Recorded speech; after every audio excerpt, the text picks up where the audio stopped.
She indicated the sign on the side panel of the truck. Mar Motors is the garage in Middledip, isn't it?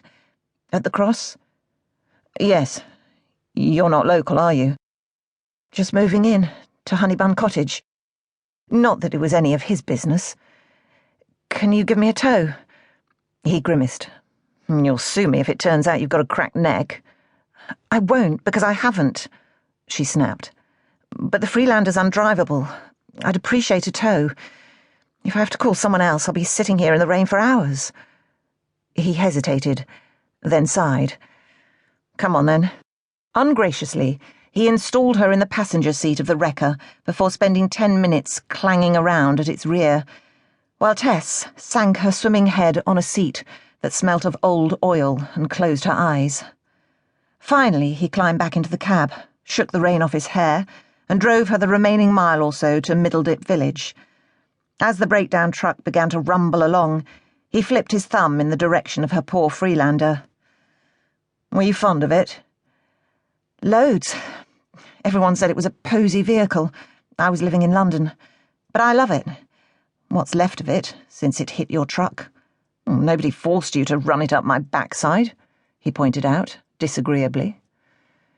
Tess's head was pounding, and sudden tears pricked her eyes, blurring the already blurred raindrops that drummed on the windscreen and hissed beneath the wheels, bouncing and bubbling off the expanse of tarmac at the centre of the village, where 3 roads converged at the point known inaccurately as the Cross, and where there was a building with a sign, Mar Motors. Wordlessly, she eased out of the cab and squelched across the forecourt, following her disagreeable saviour out of the deluge and in through a long run of folding doors. The floor was painted grey, like the pit garages at the motor races on television. An office chair stood in front of a computer. He nodded at it.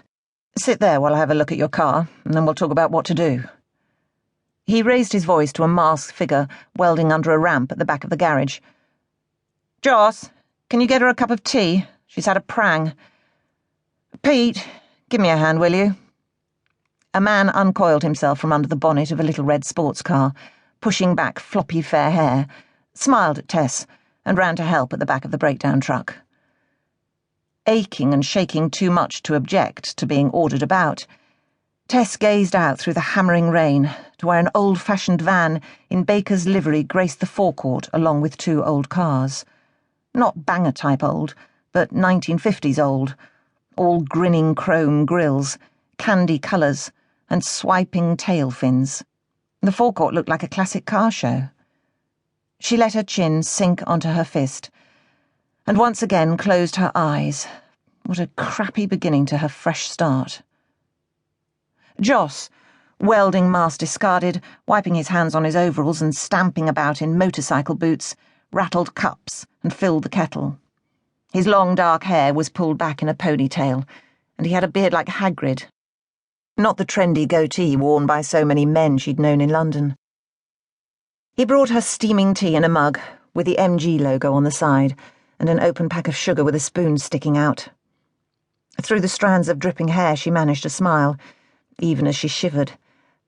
Thanks. His eyes were gentle. Ratty'll soon get you sorted. Presumably he meant the disagreeable man. She made a face. Ratty? Yes, he is a bit. The eyes smiled. Rattenbury, and pointed to the M.A. Rattenbury sign on the wall. Oh, I get it. The owner of the blue eyes and black curls was the boss. She should have known. In a few minutes he was back. Draining a mug of tea, he bent over the computer, so close that Tess could feel the chill of the rain from his arms and shoulders. The sleeves had been cut from his t-shirt to exhibit small tattoos. Sculpted by physical work, he was a different breed from Ollie, with his designer labels and career in IT. She jerked her gaze away. She was done with men. She was here to concentrate on getting better, on freeing herself of the lassitude that had left her vegetating these past months. He tapped the computer screen. Want me to book it in?